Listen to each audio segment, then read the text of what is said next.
کے لیے تو خاص طور پر حکم ہے حافظ ضیاء صاحب کا اور ان کے تمام رفقا کا اور پوری اس محفل کی جو آرگنائزنگ کمیٹی ہے میں پیش کر دیتا ہوں. ایک گنہگار ہے جو رب کی بارگاہ میں حاضر ہے, قیامت کا دن ہے, حشر کا نقشہ پیش کیا, شاعر حضور کی اللہ رب العزت کی بارگاہ میں پیش ہوتا ہے اور عرض کرتا ہے, جسے پنجابی سمجھ آئے وہ سبحان اللہ ضرور کہے, اور جسے سمجھ نہ آئے وہ یوں کہے کہ نبی کا ذکر ہو رہا ہے, کوئی خاص بات تو ہوگی. ٹھیک ہے. تیری بارگاہ عزتی وچ مولا نال ادب دے عرض سنان لگا, کیڑی گل تیرے تو میری لکی ہوئی ہے,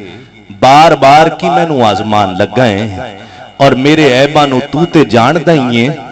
میرے عیباں نو تو تے جان دائیں,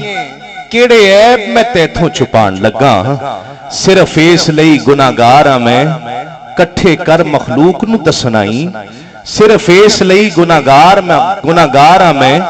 کٹھے کر مخلوق نو دسنائی, شرمسار میں ہوواں گا وچ محشر, ویکھ لیں فرشتیاں ہسنا آئیں.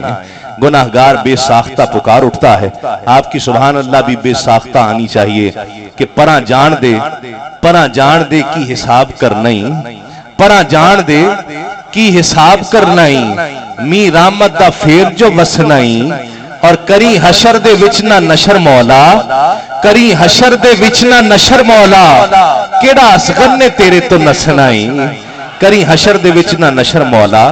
کیڑا اصغر نے تیرے تو نسنائی. گناہگاری عرض کر چکا, رب کی بارگاہ سے اسے جواب آتا ہے